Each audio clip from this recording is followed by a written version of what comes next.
Amis expatriés, bonjour.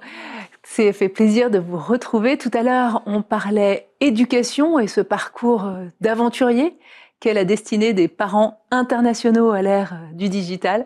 Et maintenant, on se concentre sur les adultes. Et pas tous les adultes. On parlait d'aventuriers, là on va se concentrer sur les héros. Qui sont les héros chez Femmes Expat depuis très longtemps? Ça fait 20 ans que vous êtes au cœur de notre mission. Ce sont les conjoints expatriés. Alors attention, j'ai pas dit les femmes expatriées. Je n'ai pas dit les femmes, les conjoints d'expatriés, ni les conjoints suiveurs, ni même les conjoints accompagnateurs. J'ai dit les conjoints expatriés, c'est-à-dire ceux qui, par la magie d'un vol d'avion, la plupart du temps, parfois une traversée en voiture, passent du statut de homme ou femme lambda, marié, pacsé, vivant en couple, à ce statut tout à fait étrange de conjoint, alors que tout à coup, celui qu'on suit à l'étranger, lui se met à s'appeler le collaborateur ou la collaboratrice et non pas le conjoint. Qu'est-ce que c'est que d'être un conjoint expatrié? Pourquoi est-ce qu'on va s'intéresser à ce statut?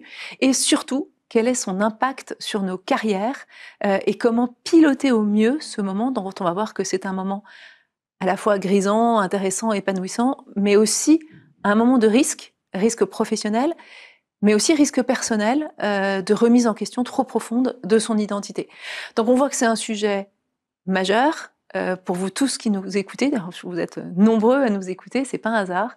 C'est un sujet crucial pour nous qui vous accompagnons avec Femmes Expat, et c'est un sujet complexe sur lequel on pourrait parler des heures. Donc ce qu'on va faire aussi tout au long de cette intervention, c'est de vous donner des ressources pour aller plus loin, parce qu'on en a énormément, puisque comme je vous le disais, on est vraiment au cœur de notre mission chez Expat Communication, l'éditeur de Femmes Expat.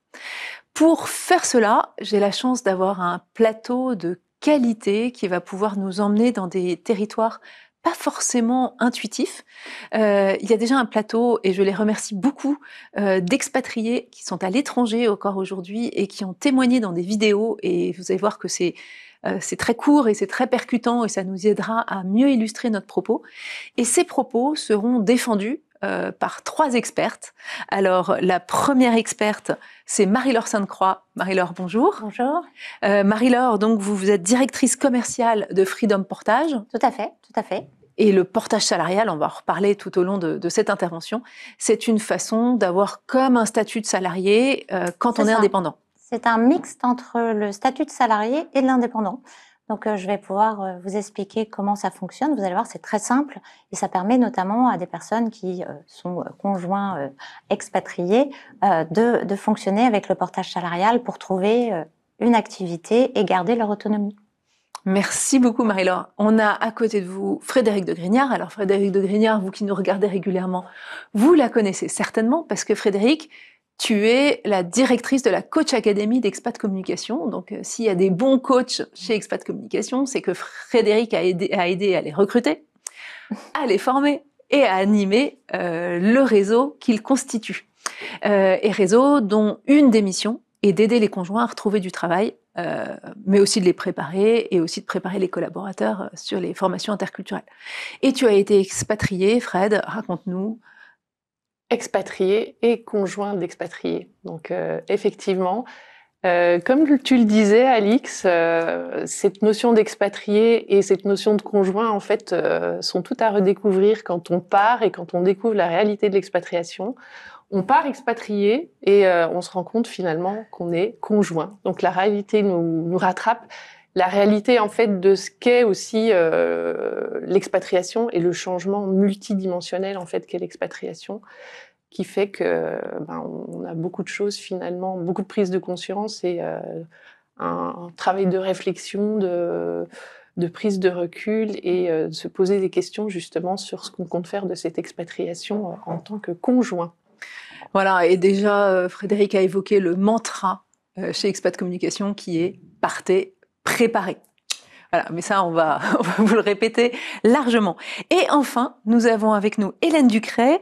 Hélène, tu es experte en conseil et développement à l'Agence de l'éducation française à l'étranger. L'AEFE, tout le monde connaît. La cellule conseil et développement, peut-être moins. Oui, bonjour. Donc, je travaille à la sous-direction du Conseil et développement à l'Agence pour l'enseignement français à l'étranger.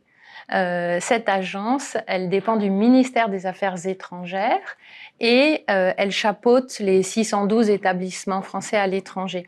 Et donc, qu'est-ce que c'est que cette sous-direction du Conseil du développement?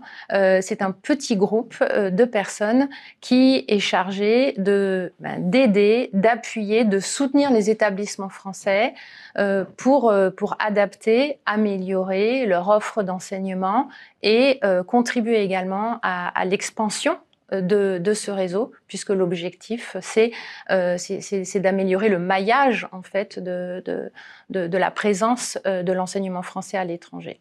Et tu as été expatriée à plusieurs reprises. J'ai été expatriée et conjointe d'expatriés, comme ma voisine.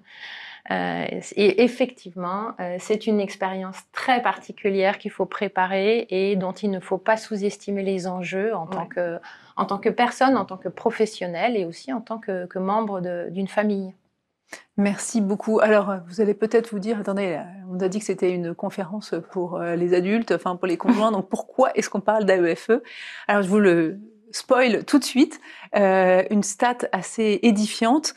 Si avant de partir à l'étranger, 9% des conjoints travaillaient dans l'enseignement, depuis la petite section jusqu'à la formation supérieure, une fois à l'étranger, ce chiffre double et on passe à 18%, donc presque 20% des conjoints travaillent dans l'enseignement. Donc avoir quelqu'un du plus grand réseau d'enseignement français à l'étranger, vous voyez que c'est important puisque ça va être un débouché assez naturel pour presque 20%. Alors il n'y a pas que l'enseignement français à l'étranger et il n'y a pas que d'ailleurs l'enseignement, ça peut être aussi la formation, mais on voit que ça va concerner beaucoup de conjoints.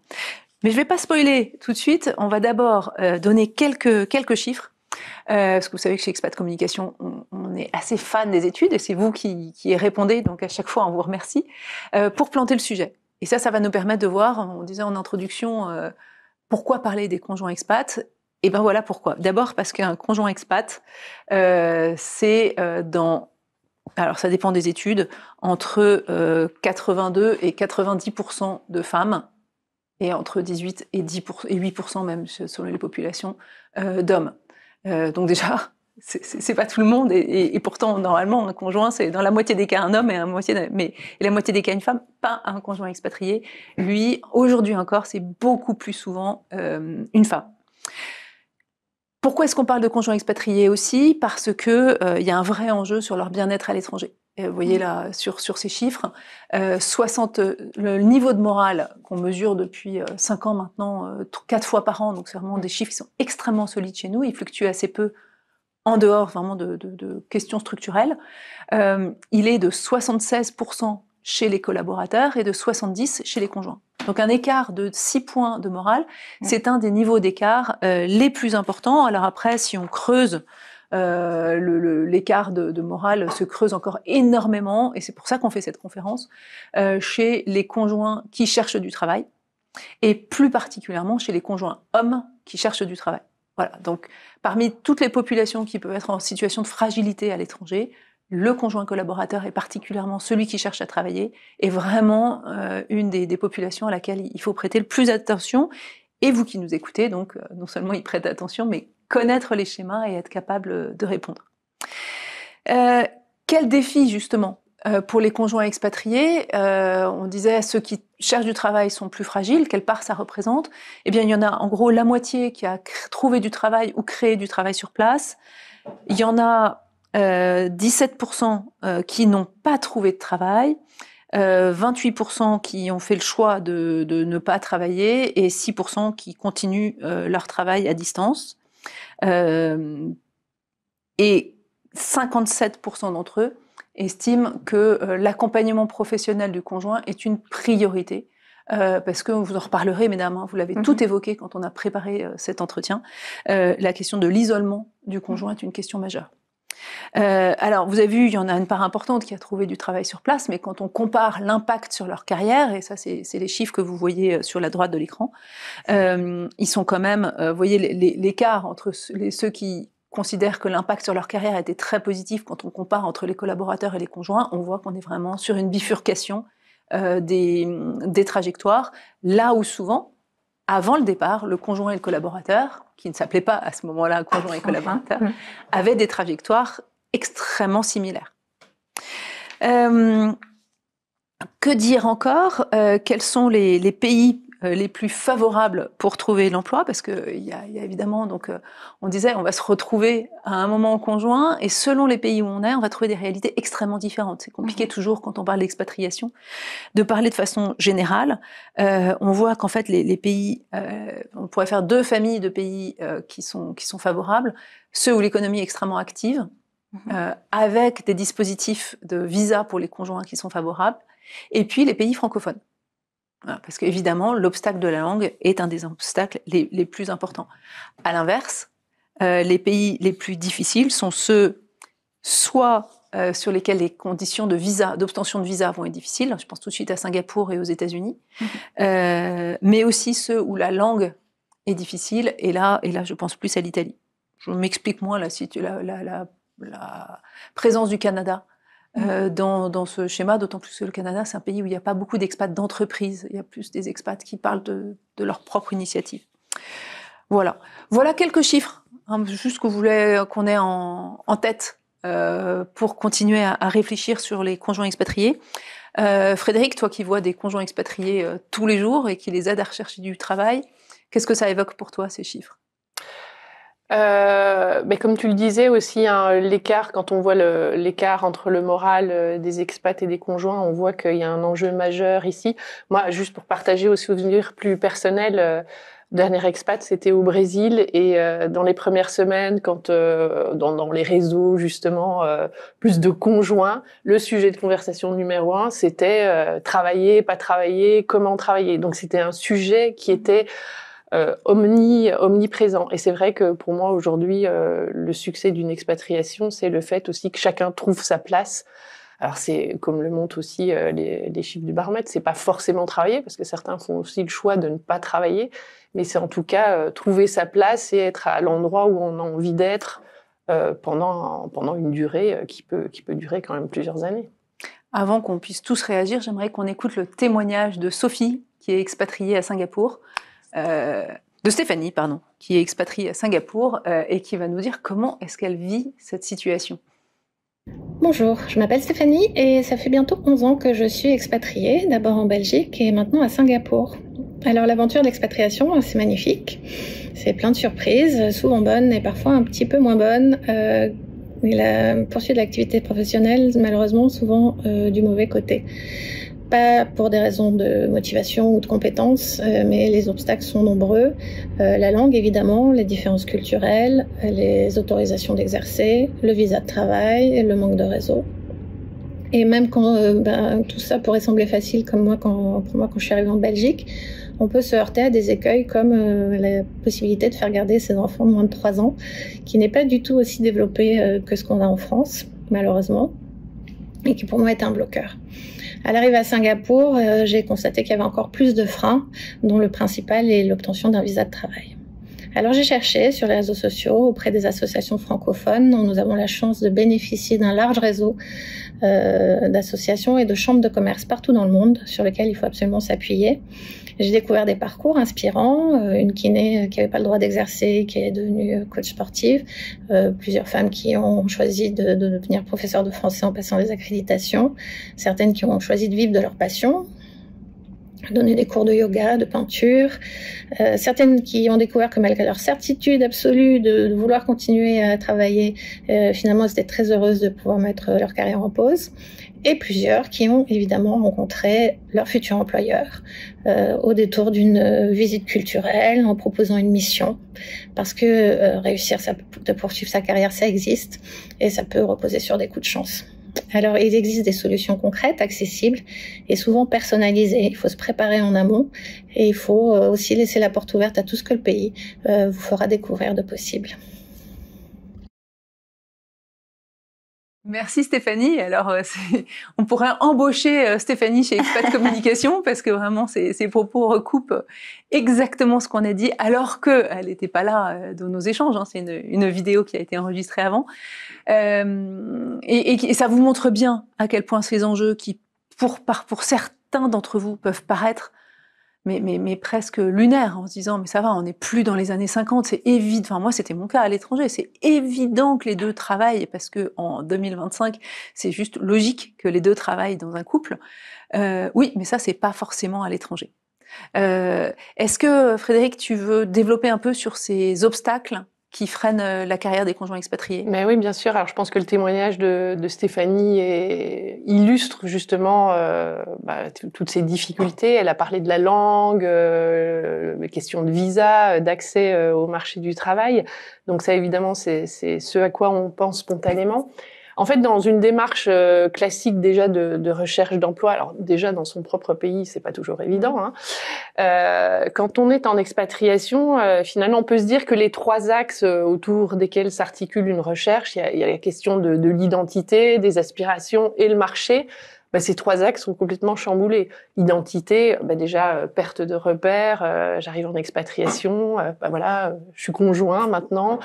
Nouvelle organisation familiale, temps disponible, plus de statut social, plus de statut professionnel, mes compétences, qu'est-ce qu'elles valent sur place, est-ce que j'exerce un métier qui est reconnu, est-ce qu'il y a des besoins. Donc le marché aussi, finalement, est à découvrir. Donc ça fait beaucoup de difficultés et beaucoup de questionnements. Et on relance une enquête. On se fait des enquêtes régulièrement, et là il y en a une qui va partir la semaine prochaine sur les expats et les conjoints envoyés par une entreprise. On sera ravis que vous y répondiez, et surtout au mois de novembre on vous présentera les résultats et on sera content d'actualiser tous ces chiffres, et notamment de bien mesurer, parce que ça change quand même un petit peu dans le temps, le poids de chacun de ces obstacles. On voit bien ce qui est difficile, on ne va pas trop insister dessus. Je redis que ces points difficiles n'empêchent pas les conjoints de profiter de leur expatriation et de recommander cette expérience. L'objectif juste, c'est pas forcément juste que les expats, que les conjoints restent en expatriation, c'est surtout qu'ils tirent le meilleur profit et qu'ils n'aient pas ce sentiment de frustration de se dire je me suis fait piéger. Parce que j'étais pas au courant. On vit toujours beaucoup plus facilement les difficultés, quelles qu'elles soient, quand on les a anticipées, quand on a donné un acte de consentement libre, plutôt que de se dire je ne le savais pas et je découvre qu'en réalité je suis un conjoint expatrié alors que je pensais être un expat. On va surtout insister sur la meilleure façon d'accompagner les expatriés. Alors déjà, Marie-Laure, vous proposez des formations sur la recherche d'emploi. Oui, tout à fait. On a un accompagnement spécifique, dont une formation qui s'appelle « Valoriser son expertise et vivre de son activité », qui permet justement aux personnes de se repositionner. Souvent, il y a un problème de positionnement. Donc, ça va être se repositionner, ça va être développer son réseau, se mettre en évidence ou donner de la visibilité à son profil LinkedIn, mais aussi entretenir son réseau professionnel. Alors ça a encore plus de sens lorsqu'on est expatrié ou lorsqu'on vit en dehors de son réseau habituel.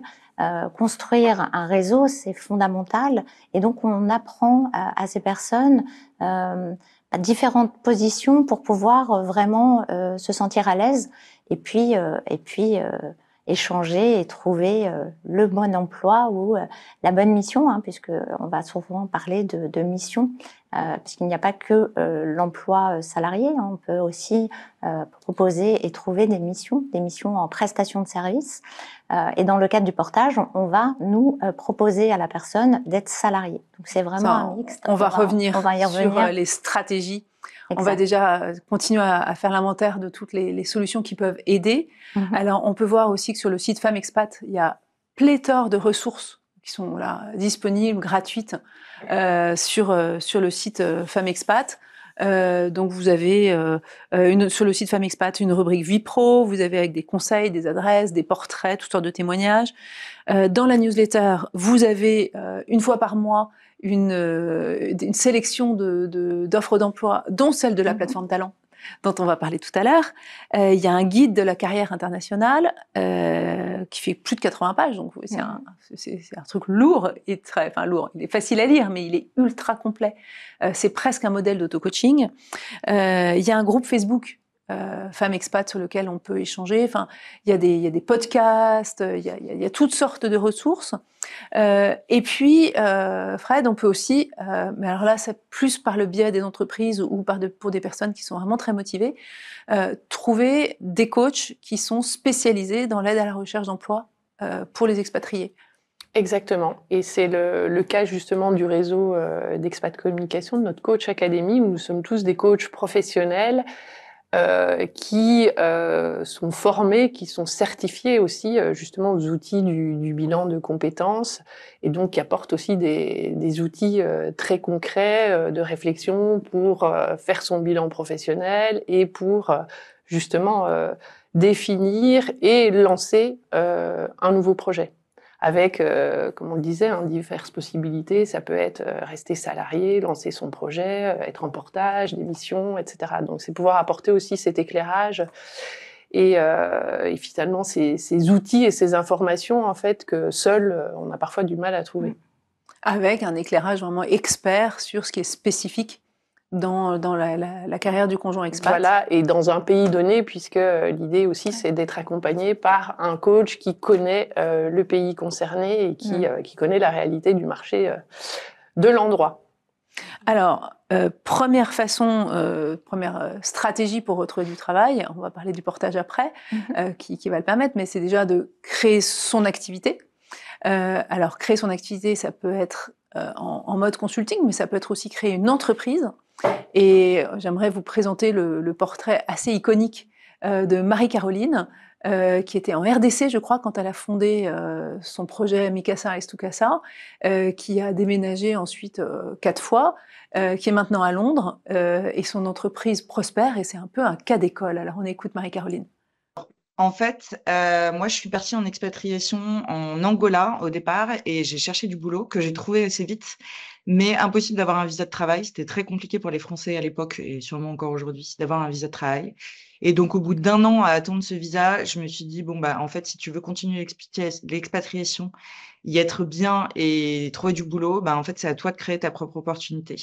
Donc, on a changé de destination. On est parti en RDC, mais c'est à ce moment-là que j'ai décidé de créer ma propre boîte. Donc, d'abord une boîte de linge de maison, puis une boîte de vêtements pour enfants. Et aujourd'hui, Mikasa Estukasa, qui est un réseau de confiance pour la location saisonnière. Ouais, en fait, je suis arrivée à un moment où je me suis dit, si tu veux bosser, si tu veux être épanouie dans ton expatriation, à toi de le faire. Donc, pas forcément évident parce que j'étais dans des pays où il n'y avait pas trop de structures d'accompagnement, que c'était pas encore l'époque où les gens étaient disposés à faire des visios. Mais voilà, j'y suis allée, j'ai pris mon petit bâton de pèlerin et j'y suis allée toute seule. Et puis finalement, j'ai bien fait puisque 16 ans plus tard, je suis toujours à la tête de ma boîte. Les difficultés que j'ai rencontrées au départ, c'est que il faut se remettre dans le contexte il y a 15 ans. Donc, il y a 15 ans et en RDC, donc en brousse. Donc, j'étais assez seule au départ pour monter ce projet. Pas facile de rencontrer des gens dans la même situation. Pas facile d'échanger avec d'autres expats. C'est la solitude en fait qui m'a le plus pesé et le fait de devoir se débrouiller. Après, je suis partie en Colombie, donc il y a eu aussi les histoires de langue, les histoires de cultures différentes, etc. Et tout ça, pendant longtemps, je me suis sentie seule jusqu'au moment où les choses se sont un peu débloquées. D'abord parce que j'ai rencontré d'autres gens dans le même cas que moi, que je me suis servi de réseau, que Expat Communication et Femmes Expat a été un vrai soutien pour moi dans chacune de mes boîtes d'ailleurs. Et ça a été hyper fort, notamment aussi de rencontrer d'autres profils de femmes accompagnantes et entrepreneurs. Voilà, donc en fait, la force du réseau, le fait de pouvoir partager, le fait de pouvoir aussi avoir de la visibilité et donc de la crédibilité sur le projet, ça a été hyper important pour moi. Et voilà, et aujourd'hui, je ne recommande que d'une chose, c'est de savoir s'entourer malgré la distance et de parler à des pairs, c'est-à-dire à des gens qui sont dans la même situation, avec des contraintes d'entrepreneurs expatriés qui sont pas forcément les mêmes qu'un entrepreneur ou une entrepreneuse à Paris ou avec un réseau très fort en France. Donc voilà, moi je conseille avant tout le réseau et de s'entourer de ses pairs. Merci beaucoup Marie-Caroline pour ce témoignage. Alors peut-être que vous vous dites que moi, voilà, cette fille est un héros. Hein, quand on parle de héros et conjoint, on en voit bien un bel exemple. Mais le problème de dire c'est un héros, c'est que on peut se dire ok, c'est parce qu'elle est formidable et que voilà, et que nous on serait pas capable de faire ça. Moi, ce que j'aime beaucoup dans son témoignage, outre le fait que elle a osé, c'est surtout qu'elle a commencé par ne pas y arriver. Et que finalement, et j'en discutais avec elle en préparant cette conférence, finalement, peut-être que le plus important dans l'entrepreneuriat, c'est de se mettre en mouvement, c'est d'essayer. Chez les Français, on a un peu tendance à redouter l'échec et à s'arrêter à l'échec. Pas du tout. Enfin, un entrepreneur, c'est quelqu'un qui a raté et qui a recommencé. Et même si ça marche pas en tant qu'entrepreneur, ça aidera pour d'autres choses après. Et c'est ça qui me paraît extrêmement important dans son témoignage. Est-ce que Fred, tu veux rajouter quelque chose sur le témoignage de Marie-Caroline? Ouais, mais ce qui m'a frappé en l'écoutant, c'est le fait que Marie-Caroline y est arrivée seule, mais on voit comme ça a été dur justement d'y arriver seule. Et je crois qu'effectivement, on parle de se réinventer en expatriation, mais se réinventer seul aussi face à son miroir, c'est compliqué. Et être entouré ou être accompagné, notamment, je pense que ça donne beaucoup plus de chances aussi d'y arriver, parce que finalement, la solitude. Et bon, moi qui suis coach, je me dis finalement la vertu principale d'un coaching ou d'un accompagnement, c'est de sortir aussi de cette solitude et de pouvoir échanger avec quelqu'un qui a pas des biais, qui n'est pas quelqu'un de trop proche ni de trop éloigné, que voilà. Donc effectivement, moi c'est cette question de solitude et comment sortir de sa solitude qui m'a surtout frappée dans le témoignage de Marie-Caroline et puis de façon plus générale dans mon métier de coach. Je pense que c'est un enjeu important. Et j'aimerais vous montrer, Marie-Caroline insiste lourdement, comme Frédéric, sur la notion de réseau et d'entraide. J'aimerais qu'on vous montre une slide où on voit plein de types de réseaux d'accompagnement. Chez Femmes Expat, l'équipe de rédaction a fait un gros travail pour répertorier plein de réseaux. Je crois qu'il y en a 150. Donc voilà, les quelques-uns emblématiques qui s'affichent à l'écran. Mais vraiment, ne ratez pas cet article sur le site Femmes Expat avec tous ces réseaux qui vous permettent de sortir de ce qui est vraiment le pire danger pour les conjoints expatriés, qui est celui de la solitude. Parmi les solutions, donc, monter son entreprise, mais j'entends que pour beaucoup d'entre vous, c'est quand même un gros défi. Se former, on va passer rapidement sur ce sujet, mais c'est certainement, quand la situation est coincée, un bon moment et un bon moyen pour occuper intelligemment cette période. Mais il y a aussi, notamment avec se former, Hélène, la question de devenir prof. Et donc on a vu que ça pouvait concerner jusqu'à près de 20% des conjoints expatriés. Peut-être que juste après, il y a le métier de coach, on pourrait en reparler. Mais en tout cas, l'enseignement, c'est visiblement une voie très logique pour les conjoints expatriés. Est-ce que vous sauriez nous dire pourquoi déjà? Alors, concernant l'AEFE, notre réseau d'écoles à l'étranger, c'est 40 000 professionnels. 40 000 professionnels, et sur ces 40 000 professionnels, on est sur 34 000 professionnels de droit local. Donc je pense qu'on parle quand même de chiffres qui sont importants. Et puis, nos lycées français à l'étranger, ils sont en recherche de talents francophones, en recherche de francophones qui, par ailleurs, connaissent, maîtrisent le contexte professionnel et culturel de l'éducation française. C'est une culture particulière, et puis qui sont diplômés de l'enseignement supérieur dans un pays francophone. Donc nous, on recherche beaucoup d'enseignants, mais on recherche également d'autres profils, d'encadrement, des fonctions support, des responsables communication, etc. Et ça, tout particulièrement dans les pays non francophones. Et c'est là que le conjoint d'expatrié, il a vraiment une valeur ajoutée, puisqu'il se retrouve, contrairement à la situation dans laquelle il se trouve sur le marché du pays en question, là, il a une valeur ajoutée puisqu'il est francophone et puisqu'il connaît le système d'enseignement français. Donc, je pense que ça, c'est un premier élément. Deuxième élément, nous avons des expatriés, des conjoints d'expatriés qui sont en famille, qui ont des enfants et qu'ils scolarisent dans nos écoles. Et puis, troisième élément, je trouve qu'il me semble qu'il est important, on a beaucoup parlé de la solitude des conjoints d'expatriés. Eh bien, l'école, c'est un endroit où on se retrouve. Hein. On se retrouve en tant que professionnel, on se retrouve en tant que parent d'élèves, on se retrouve en tant que francophone. Donc, je pense que c'est un petit peu naturel aussi que certains conjoints d'expatriés se disent que l'expérience d'enseignement à l'étranger, eh bien, c'est aussi une manière de poursuivre sa carrière professionnelle, peut-être de la réorienter et de donner du sens aussi à son expatriation. Oui, et on en discutait tout à l'heure pendant la conférence sur l'éducation, c'est resté en off, mais les responsables d'écoles internationales ou les professeurs à l'étranger remarquent souvent on peut presque parler de surinvestissement des parents expatriés, notamment des conjoints. Enfin voilà, ça vous fait tous sourire et j'imagine que vous qui nous écoutez, vous avez un petit rictus aussi. À la fois, ça fait mal et en même temps, c'est un petit signal d'alarme de se dire tiens, pourquoi est-ce que je m'investis autant dans la carrière de mon enfant ? Est-ce que c'est mon futur qui est en jeu ou est-ce que c'est le sien ? Est-ce qu'il n'y a pas un moment où le fait de m'intéresser à ma propre carrière me permet d'avoir une relation plus saine avec la réussite scolaire de mes enfants? Je pose ça, je ne dis rien. Je sais que chaque fois que j'aborde ce sujet, mes amis professeurs à l'étranger sont extrêmement reconnaissants en disant il y a peut-être quelque chose à réajuster. Pour les parents, je ne sais pas si Hélène, vous confirmez ce point. Oui, il y a souvent un surinvestissement des parents expatriés français à l'étranger, mais c'est également lié, je pense, à l'isolement que représente l'expatriation. Hein, c'est un fait qu'il faut pas balayer. Et par ailleurs, parfois, c'est extrêmement positif pour l'établissement, parce que nos établissements français à l'étranger sont souvent dirigés par des comités de gestion, pour la plupart d'entre eux parentaux.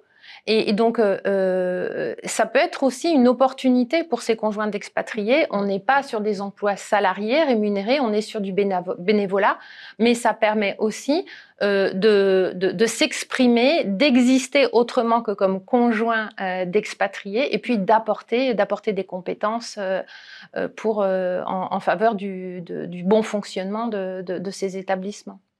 Merci beaucoup. Et alors, Hélène, si on est intéressé, on se dit tiens, en fait, j'avais pas pensé, mais il y a des postes de prof évidemment, mais peut-être même des postes dans l'immobilier. J'ai travaillé dans l'immobilier, il y a de l'immobilier à l'AEFE. Oui, comment est-ce qu'on identifie les postes chez vous? J'ai parlé de la newsletter Femmes Expat, très bien, mais il y a peut-être d'autres moyens. Oui, alors juste derrière vous, vous voyez afficher le mot talent. Hein. Donc, nous sommes à la recherche de ces talents et nous avons ouvert une plateforme dédiée qui s'appelle Talent, hein, dédiée pour le recrutement des personnels de droit local dans les établissements homologués. talent.aefe.fr. Nous avons, au jour d'aujourd'hui, publié plus de 1800 annonces pour plus de 70 000 candidatures. C'est quand même extrêmement encourageant. À peu près 40 candidatures par annonce et un candidat sur 10 se voit proposer un entretien d'embauche. Alors, c'est encourageant pour vous. Je ne sais pas si pour ceux qui nous écoutent, c'est hyper rassurant. Je vais faire un petit focus sur le métier d'enseignant. Quel que soit le niveau. Oui. On voit qu'il y a beaucoup de conjoints qui se reconvertissent dans l'enseignement, vraiment, plus que juste travailler en général à l'AEFE. Comment est-ce qu'on fait pour, j'imagine qu'il faut un diplôme pour être professeur, et donc comment ça se passe quand on arrive sur place? Donc là, on s'adresse à des conjoints d'expatriés qui ne sont pas enseignants, qui ne sont pas titulaires de l'éducation nationale. Nous recrutons des enseignants sur contrat local à la condition qu'ils aient des diplômes de l'enseignement supérieur, à minima Bac+3. En réalité, on a souvent affaire à des personnes qui ont Bac+5, voire plus. Donc, ils ne sont pas enseignants de formation initiale, mais ils ont une formation solide, scientifique, littéraire, etc. Nous, quand ils sont embauchés, en fait, à partir du moment où ils sont embauchés, ils bénéficient de plans de formation spécifiques. On les accompagne vers le métier de l'enseignement. Donc, je vous disais tout à l'heure, à peu près 40 000 personnels, et chaque année, l'AEFE propose environ 46 000 formations pour 40 000 professionnels. Nous avons un réseau de 300 formateurs à l'étranger qui sont répartis dans nos instituts régionaux de formation, dans les 12 IRF de l'AEFE. Et donc, en fait, l'idée, c'est pas seulement d'embaucher des enseignants vacataires, mais c'est de les former. Et je pense que ça, c'est vraiment intéressant, c'est-à-dire que on n'est pas sur une expérience professionnelle. On peut être sur une expérience professionnelle ponctuelle, mais l'idée pour nous, c'est vraiment de valoriser cette expérience et de faire en sorte que nos enseignants bénéficient de toute la formation qui fera d'eux de véritables enseignants, qui va les légitimer dans cette profession, et on l'espère, qui va leur donner envie de rester sur ce parcours professionnel. En revanche, on précise bien que si jamais on veut passer le concours d'enseignant, que soit niveau, là, il va y avoir un stage. Il peut y avoir des formations à distance, mais en revanche, il y aura un stage, et ce stage devra se faire en France. Oui. Mettons un conjoint d'expatrié qui devient enseignant dans un établissement français à l'étranger recruté sur place, ensuite peut passer les concours de l'éducation nationale, CAPES, agrégation. S'il l'obtient, il doit effectuer son année de stage en France et puis prendre un poste en France avant de pouvoir postuler sur un poste dans un établissement français à l'étranger. En règle générale, les conjoints d'expatriés restent en contrat local, et parfois, en fait, une fois que l'expatriation s'achève et qu'ils rentrent en France, certains, à ce moment-là, font le choix de passer les concours de l'éducation nationale. Merci beaucoup pour cette information qu'on ne nous avait jamais livrée avec autant de clarté. Oui, c'est un point important pour les conjoints, ça. Merci beaucoup. On a vu qu'on pouvait donc se former, devenir prof. On peut aussi travailler en freelance, soit parce qu'on a gardé son job d'avant, soit parce qu'on transforme son activité en activité de consultant. Ça, c'est quelque chose aussi de très courant. Est-ce que c'est facile, Marie-Laure ? Oui, c'est très très facile en fait. Lorsqu'on est indépendant, ça veut dire quoi? Ça veut dire qu'on va avoir un contact avec un client potentiel et qu'on va proposer une prestation. En portage salarial, on va mettre en place un contrat entre le client, nous et le consultant, de façon à contractualiser les éléments et pouvoir donner la possibilité de travailler simplement en étant salarié. Donc, ça veut dire quoi? Ça veut dire que, par exemple, Frédéric, qui fait du coaching, pourrait très bien proposer ses services et choisir d'être en portage salarial pour se donner la possibilité d'être salarié et de conserver les avantages du salariat classique. Pour la société cliente, cela ne change absolument rien. C'est un contrat de prestation, comme si elle avait, elle, sa propre entreprise. Mais pour la personne, ça change vraiment, puisqu'elle va être salariée. Donc salariée de droit français si elle est en détachement à l'étranger, avec tous les avantages d'un salarié classique. Donc ça veut dire quoi? Ça veut dire cotisation chômage, cotisation retraite, mutuelle d'entreprise, RC Pro, donc responsabilité civile professionnelle, et puis il y a aussi une assurance prévoyance en cas d'incapacité de travail. Donc on est vraiment sur un statut vraiment sécurisé, sécurisant, aussi bien pour l'entreprise que pour la personne qui va faire le choix du portage. Et ça peut être fait dans tous les pays du monde? Alors, il y a certains pays où c'est plus délicat que d'autres. Je pense que Stéphanie en a parlé tout à l'heure. Singapour, par exemple, c'est plus compliqué. Mais on reste quand même sur... il y a énormément de pays où c'est facile de se mettre en place le portage, surtout en détachement.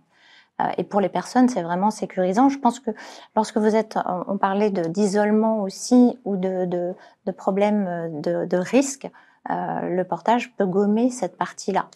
On est vraiment dans une autonomie professionnelle où la personne va retrouver finalement sa place, peut-être, lorsque chaque personne au sein du couple va travailler, c'est quand même plus avantageux.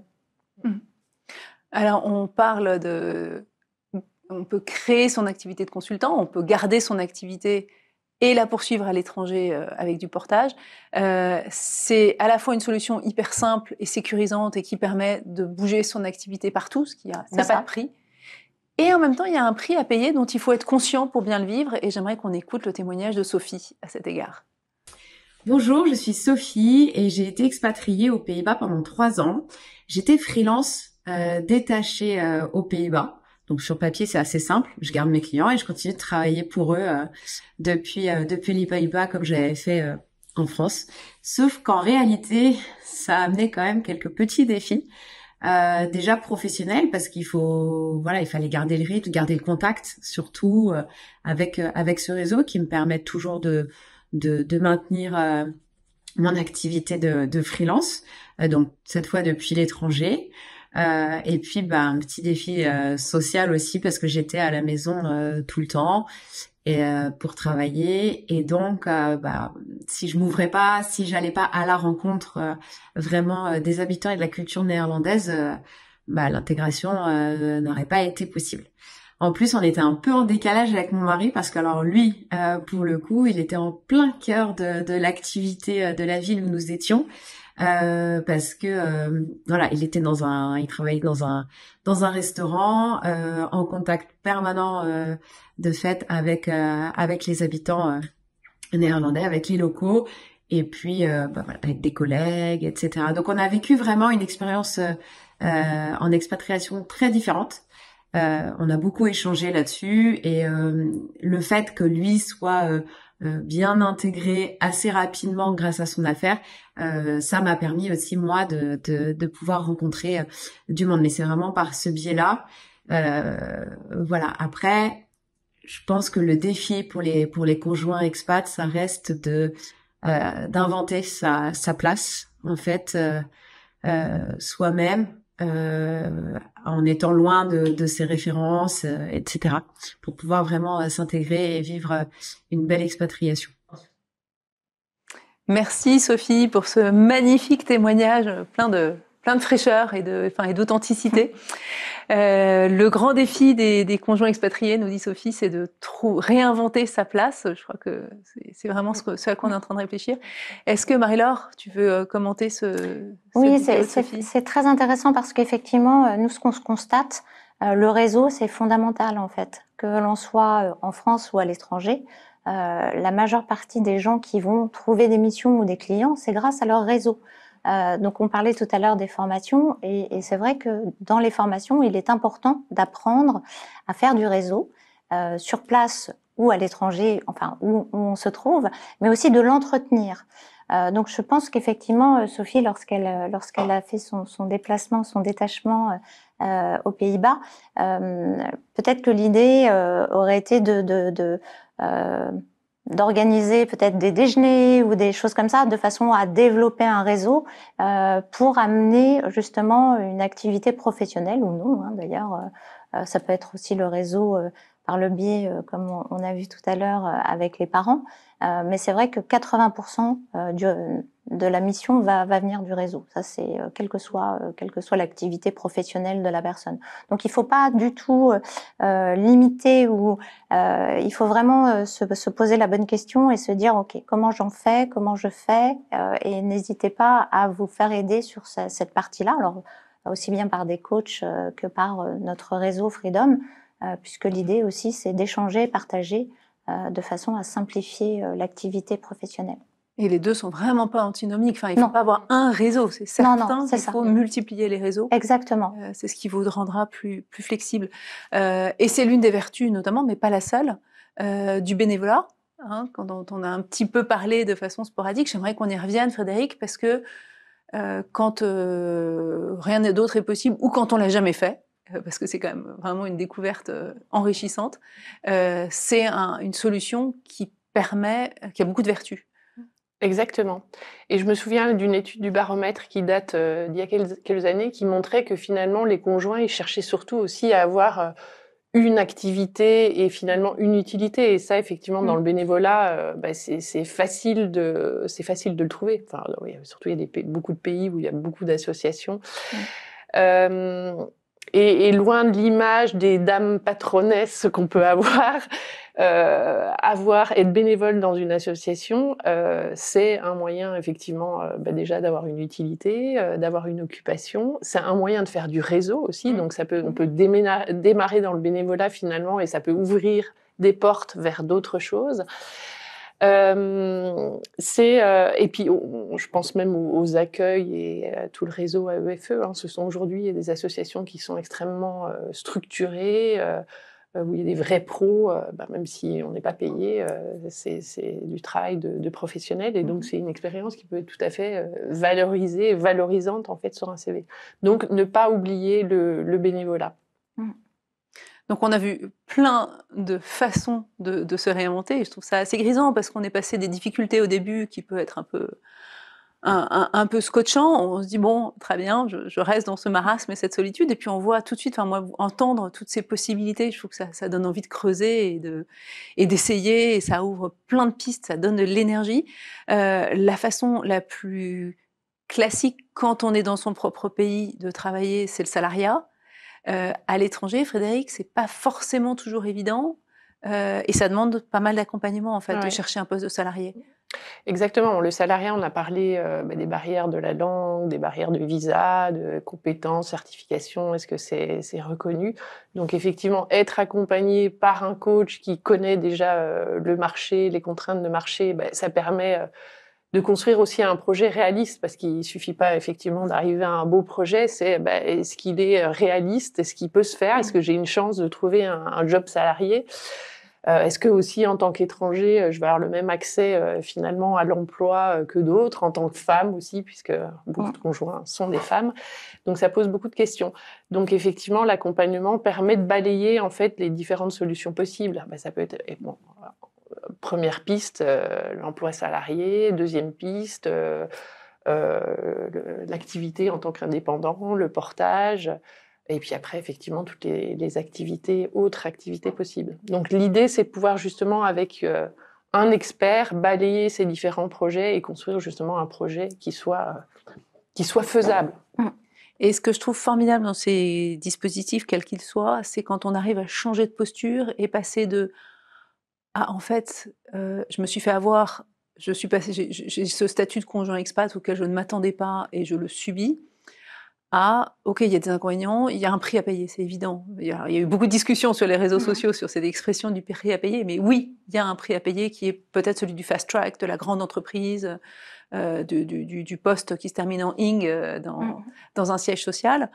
Mais il y a cette solidité incroyable que donne à long terme le fait d'avoir pu se repositionner, qui n'est pas si courant dans nos sociétés, de se dire qui je suis, qu'est-ce que je veux faire, à quoi je veux contribuer, comment, de savoir. Donc il y a tout un côté de ce savoir-faire, de donner de la stratégie et de la mise en pratique dans sa carrière, mais même au-delà de ça, de se poser les grandes questions de toute vie, où vais-je, où ai-je, etc. Et moi j'ai été très frappée, je faisais du coaching pour les dirigeants quand j'étais en expatriation, de voir que la plupart d'entre eux ne s'étaient pas posé cette question, alors que leur conjoint expatrié, lui, avait bu presque jusqu'à la lie la coupe de la remise en question, mais qui est finalement une force. Et donc voilà, je veux pas trop rendre le tableau rose parce qu'il y a des moments qui sont pas faciles. Mais en fait, il faut vraiment pas confondre facile et bien. Les choses peuvent être difficiles et bonnes, et l'expérience de conjoint expatrié en est vraiment une. Je pense que ça fait de ceux qui traversent cette aventure des gens plus profonds, plus solides, plus résilients. Ils rattrapent pas toujours le fast track, mais en tout cas, ils ont été profonds dans leur connaissance d'eux-mêmes et de la raison de leur sens sur Terre. Je ne sais pas si vous voulez commenter. Oui, peut-être sur. Alors, si je reviens sur les métiers de l'enseignement, enseigner dans un lycée français à l'étranger, c'est pas exactement la même chose qu'enseigner en France. Et notamment, ces enseignants-là, ils développent des compétences interculturelles qui sont très particulières. je pense que ça fait d'eux des professionnels quand ils rentrent en France, s'ils veulent continuer dans l'enseignement, ça fait d'eux des professionnels particulièrement appréciés. Parce qu'une autre sensibilité par rapport au métier, parce qu'ils comprennent, parce qu'ils savent que chaque société a une manière d'aborder les questions éducatives et qu'ils ont un regard réflexif par rapport à leur pratique professionnelle. Et c'est ce que vous disiez, c'est-à-dire ce n'est pas facile, mais c'est extrêmement enrichissant. Ces expériences professionnelles à l'étranger sont très particulières et je pense qu'il faut les valoriser aussi, il faut arriver à les valoriser au retour en France. On va y venir dans une seconde au retour. En tout cas, vous voyez clairement pourquoi on associe toujours les conjoints expats à des héros, là. Ouais. Moi, peut-être justement, en t'entendant, Alix, ce qui me vient à l'esprit aussi, c'est qu'aujourd'hui, on a plusieurs vies professionnelles. Et que finalement, je me dis, l'expatriation, c'est un accélérateur aussi par rapport à ça, en fait. Et ça peut être l'occasion, justement, d'opérer ce changement, cette reconversion aussi, peut-être de façon anticipée, mais en tout cas, et comme tu le disais, par rapport à celui qui est expatrié, en tout cas, il y a une réflexion plus profonde par rapport à ces sujets-là. On a un joli article sur Femmes Expat qui explique pourquoi les conjoints expatriés sont des vertébrés. C'est-à-dire qu'ils ont une colonne vertébrale qu'ils ont construite, pas toujours dans une situation facile, mais en tout cas, ils sont maîtres de leur destin et c'est beau. Enfin, maîtres de leur destin. Ils savent accompagner leur destin, parce qu'ils le subissent parfois. Je finirai juste en disant aussi que toute opportunité que les personnes vont pouvoir rencontrer, elles ne sont pas obligées de créer une structure juridique pour travailler. C'est un peu ce que propose le portage. C'est que finalement, vous avez une opportunité avec une personne que vous rencontrez. En 1 heure, on peut mettre en place un contrat et la personne peut être salariée. Donc voilà, c'était juste un petit point là-dessus sur la simplicité des choses à mettre en place. Merci beaucoup Marie-Laure. Et on a commencé à évoquer le retour de façon perlée et il est temps d'y arriver. Le retour, c'est le moment où on va aussi faire un peu le bilan de l'opération. Hein. Comme tu disais Fred, on a plein de vies dans une vie. Néanmoins, le retour, c'est le moment où on se dit, bon alors, ça n'a pas été toujours évident, mais ça a été passionnant pendant l'expat. Est-ce que je vais retrouver mes souliers? Alors, on a des chiffres là-dessus qu'on va partager avec vous, toujours des chiffres chez Expat Communication. Qu'est-ce qu'ils racontent ces chiffres? Ils ne sont pas tout à fait évidents à lire, mais ils nous disent, regardez, donc on ne parle que des conjoints expatriés, et on voit l'évolution de leur statut en fonction du temps depuis lequel ils sont rentrés. Donc si voilà, c'est des choses un peu fines, mais si je vous raconte l'histoire de façon simple, au départ, il n'y en a que 30% qui sont salariés, mais au bout de plus de 3 à 6 ans, on arrive à 45%. Donc on va petit à petit retrouver le salariat. Le taux d'entrepreneurs ne fait que de grandir. Et ça, c'est ce que je vous disais sur cette notion du conjoint expat vertébré, c'est-à-dire il pilote son destin et c'est quand même la caractéristique des entrepreneurs. Il y en a même certaines proportions qui deviennent chefs d'entreprise. Et vous voyez qu'elle est très importante au-delà de 6 ans. Et ça, c'est un message important. C'est-à-dire que l'expatriation, ça ne se joue pas que au retour. Le retour, c'est quelque chose qui dure des années. Et ces germes de liberté, d'ailleurs, qu'on a pu voir, ils continuent d'infuser pendant des années. Et c'est ça. Alors, je ne sais pas si les chiffres sont toujours très précis, on est sur des petites populations, hein, mais en tout cas, cet essor du taux de chef d'entreprise au bout de 6 ans d'expat, après 6 ans de retour, il n'est pas si surprenant que ça. Évidemment, et c'est rassurant, la part de personnes en recherche d'emploi diminue. Et puis le nombre de retraités augmente, il devrait même augmenter plus que ça avec le temps, mais peut-être qu'on n'a pas été beaucoup chercher les retraités en France. Voilà, donc c'est des chiffres qui valent ce qu'ils valent, mais qui montrent des tendances. Et puis surtout, on voit les principaux impacts positifs qui sont ceux qu'on racontait, c'est-à-dire pour 57% d'entre eux, une meilleure capacité d'adaptation, pour 52%, des meilleures compétences humaines. Et il y en a 28% en retour qui font le choix de ne pas travailler, qui est peut-être des choix qu'ils n'auraient pas fait si jamais ils n'avaient pas été en expatriation. Oui, ils ont été obligés de se réinventer, en fait, ça, certainement. Et ils peuvent y trouver, enfin voilà, on voit chez Expat Communication, c'est qu'il y a absolument passionnant des trajectoires incroyables. D'ingénieur réseau à peintre, ou cette femme qui nous écrivait dans une enquête, j'ai découvert mes meilleurs amis en expatriation, ce sont mes 2 fils.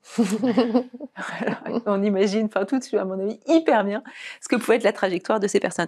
Un mot juste sur les conjoints hommes, dont on a très peu parlé, et je voudrais juste redire à quel point eux, dans l'échelle des héros, vont loin. C'est un rôle qui se répand un petit peu, mais qui reste encore assez minoritaire dans beaucoup de pays, pas tous, dans le rôle de la femme collaboratrice accompagnée d'un homme conjoint, et se diffuse dans certaines entreprises rares, mais par exemple est quasiment absent dans l'industrie qui fait quand même des gros contingents d'expatriés.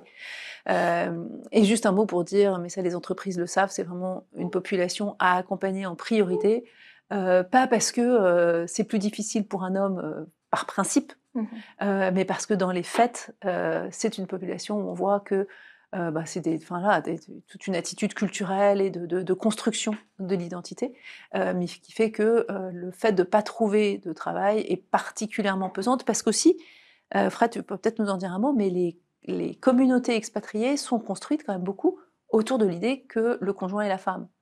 Oui, non, mais effectivement, et pareil, moi, si je partage mon expérience, il y avait peut-être 2 ou 3 conjoints hommes pour qui je pense qu'effectivement on sentait que c'était plus difficile, bon, avec beaucoup de compassion de la part des conjointes femmes, mais c'est vrai que comme tu le disais, cet enjeu de trouver son projet, de trouver un job, de monter son activité est important, parce qu'effectivement ça va avoir d'autant plus d'impact sur l'expatriation et sur le succès ou non de l'expatriation. Oui, peut-être. Alors, conjoint homme, conjoint femme, là, on parlait du retour d'expatriation.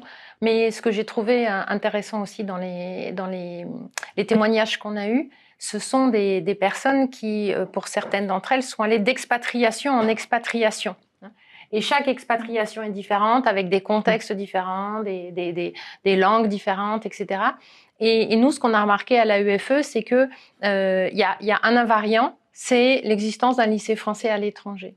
Et donc ça, c'est pertinent pour les conjointes et les conjoints, parce qu'on a beaucoup de conjoints qui finalement travaillent dans nos établissements. C'est parce que c'est le fait que l'expatriation suivante, d'un point de vue professionnel, est moins difficile. Quand ils choisissent d'embrasser la carrière d'enseignant ou de continuer à travailler au sein du réseau de l'AEFE. Merci beaucoup, Hélène. Donc, de tous ces propos, moi, ce que je retiens, c'est d'abord, on ne naît pas conjoint et on s'étonne de le devenir. Donc, il faut vraiment se préparer pour comprendre ce que recouvre cette notion, quels sont les risques, quelles sont les ressources en place. Et vous avez vu celle du portage, vous avez vu celle de la plateforme Talent, vous avez vu celle du site Femmes Expat et des accompagnements d'Expat Communication. Et puis vous voyez surtout cette myriade de solutions de réinvention possibles, ce qui en plus on multiplie par le nombre de pays, par le nombre de métiers. Enfin vraiment, il y a un nombre de trajectoires extraordinaires. Vous en trouvez plein sur le site Femmes Expat et c'est très motivant. L'imagination est votre limite. Et dernier message pour ma part, et après je vous laisserai conclure chacune, ne restez pas seul, au féminin comme au masculin, vraiment entourez-vous de tous ces réseaux, parce que ça vous donne un soutien, parce que ça vous donne un miroir, qui est souvent beaucoup plus facile de se rendre compte de la situation chez les autres que chez soi, et parce qu'évidemment c'est dans la discussion que naît la créativité. Pas beaucoup de gens qui sont vraiment imaginatifs quand ils sont seuls. Voilà pour moi, mesdames. Qu'est-ce que vous voulez laisser comme témoignage ? Moi, je dirais essayer d'anticiper au maximum quand c'est possible. Et c'est aussi pour ça qu'on a mis en place la plateforme Talent, c'est-à-dire il n'y a plus besoin d'attendre d'être sur place pour partir à la recherche d'un emploi sur place. On peut anticiper.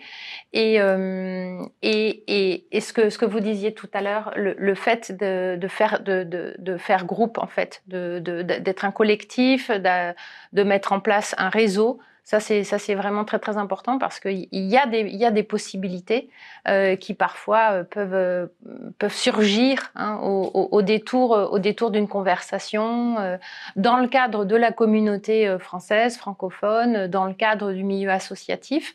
Et peut-être pour conclure, effectivement, à travers parfois des activités associatives qui ensuite peuvent conduire à un travail, à un emploi pérenne. Merci beaucoup, Hélène. Moi, en quelques mots, je dirais ne pas subir l'expatriation, mais justement la vivre comme une vraie opportunité, justement de s'inventer ou de se réinventer et de se lancer dans un projet qui en plus se poursuivra au-delà de l'expatriation et au retour. Merci beaucoup.